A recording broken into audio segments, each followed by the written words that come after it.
안녕하세요. 오늘부터 연구자를 위한 옵시디언과 노트북 LM 강의를 시작해 보려고 합니다. 첫 시간의 주제는 왜 하필 옵시디언인가 하는 이야기인데요. 노트 앱은 정말 많지요. 노션도 있고 에버노트도 있고요. 그런데 논문을 읽고 자료를 모으고 결국 글을 써야 하는 연구자에게는 조금 다른 기준이 필요한 것 같습니다. 오늘은 그 기준을 네 가지로 나눠볼게요. 연결, 소유권, 확장성, 그리고 생산입니다. 첫 번째는 파편화된 지식을 유기적으로 연결하는 힘입니다. 기존의 폴더 방식은 지식을 경직된 구조에 가둬버리지요. 자료 하나는 결국 폴더 하나에만 들어가니까요. 그런데 옵시디언은 링크를 통해서 마치 뇌의 뉴런처럼 노트를 연결합니다. 자료를 어디에 넣을까가 아니라 무엇과 이어질까로 생각의 축이 바뀌는 것이지요. 방법은 정말 간단한데요. 문서 안에서 대괄호 두 개를 열고 키워드만 입력하면 화면처럼 노트 목록이 바로 떠오릅니다. 하나를 고르면 즉시 연결되니까 여러 분야의 개념을 하이퍼텍스트로 넘나들면서 융합적인 사고를 하게 되더라고요. 그리고 아직 만들지 않은 노트로도 링크를 걸 수 있습니다. 그 링크를 클릭하면 노트가 즉시 생성되기 때문에 생각의 흐름을 끊지 않고 지식을 확장해 나갈 수 있어요. 두 번째로 보실 기능은 백링크입니다. 화면 오른쪽에 지금 열어둔 노트를 참조하는 다른 노트들이 자동으로 모여 있죠. 어떤 문장에서 언급했는지까지 보여줍니다. 과거에 내가 써둔 노트가 지금 연구 주제와 어떻게 이어지는지 재발견하게 되고 잊고 있던 아이디어가 새로운 가설의 단서가 되기도 합니다. 이 연결들을 한눈에 보여주는 것이 그래프 뷰입니다. 지금 화면이 제 연구 데이터베이스 전체의 연결 상태인데요.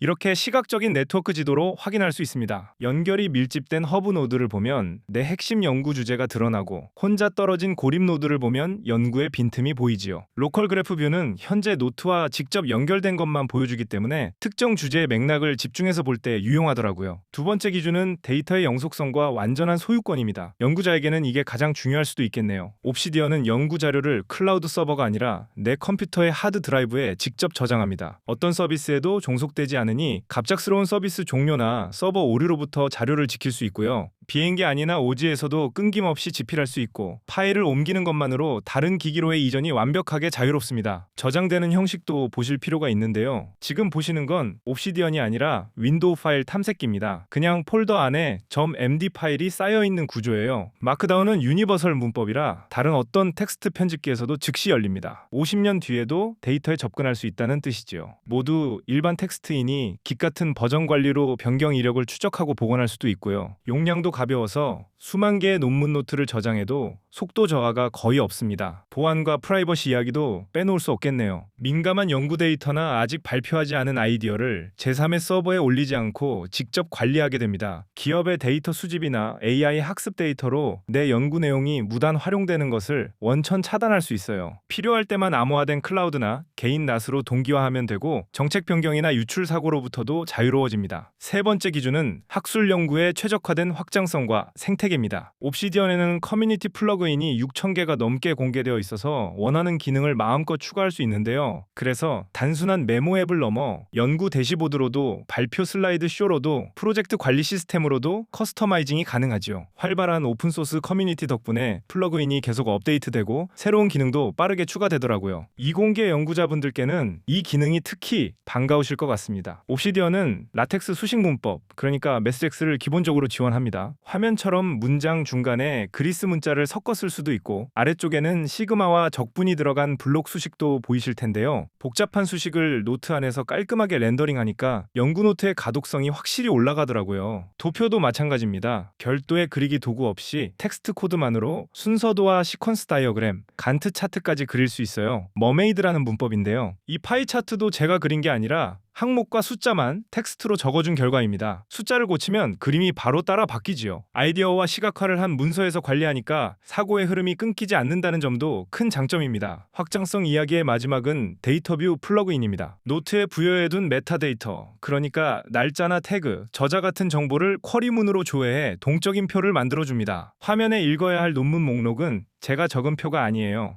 상태를 읽어야 하므로 적어둔 노트만 자동으로 모아준 겁니다. 그러니 수동으로 갱신할 필요가 없어요. 노트가 하나 추가되면 자동으로 현황판에 반영되니까요. 같은 데이터를 이렇게 저자별로 묶어서 볼 수도 있습니다. 저자 이름과 편수, 그 저자의 논문 목록이 한 줄에 정리되어 있지요. 특정 저자의 리스트를 따로 만들어둘 필요가 없다는 뜻입니다. 보는 방식만 바꾸면 같은 노트들이 전혀 다른 현황판으로 다시 태어나더라고요. SQL과 비슷한 쿼리를 쓸 수 있어서 조건도 꽤 복잡하게 걸 수 있습니다. 예를 들어 최근 한 달간 특정 태그가 붙은 미완료 노트만 이렇게 필터링하고 정렬하는 것도 가능하죠. 화면은 볼트 전체에서 아직 끝내지 않은 항목만 뽑아 어느 노트에 있던 것인지까지 보여주는 화면입니다. 여기서 체크를 하면 원본 노트의 체크 표시도 함께 바뀌니까 현황판을 보러 갔다가 그 자리에서 일을 처리하게 되죠. 마지막 네 번째 기준인데요. 저는 이게 옵시디언의 진짜 정체성이라고 봅니다. 지식의 단순한 축적을 넘어선 지식 생산 시스템이라는 점이에요. 그 중심에 제텔카스텐이라는 방법론이 있습니다. 자료를 스크랩하는 것을 넘어 나만의 언어로 소화하는 과정을 강제하고 노트 하나에 아이디어 하나만 담는 아토믹 노트를 쌓아갑니다. 생각의 레고 블록이 모이면서 상향식으로 자연스럽게 한 편의 논문이나 한 권의 책으로 발전하게 되고요. 개별 아이디어를 연결하는 그 과정에서 예상치 못한 새로운 통찰을 발견하게 되는 것 같습니다. 생각을 시각적으로 펼치고 싶을 때는 캔버스 기능을 쓰시면 좋겠네요. 무한한 공간 위에 노트와 이미지, 웹페이지, PDF를 자유롭게 배치하며 브레인스토밍을 할 수 있습니다. 화면의 카드들은 그림이 아니라 실제 노트예요. 카드 안에서 내용을 바로 확인하고 편집할 수도 있습니다. 연구 설계 단계에서 변수 사이의 관계나 논문의 논리적 흐름을 도식화할 때 특히 유용하더라고요. 선형적인 텍스트와 비선형적인 시각적 사고를 넘나들며 아이디어를 입체적으로 발전시킬 수 있어요. 그렇게 만든 결과물을 내보내는 것도 어렵지 않습니다. 옵시디언에서 쓴 초안을 판독이라는 도구로 워드나 PDF, 라텍스 포맷으로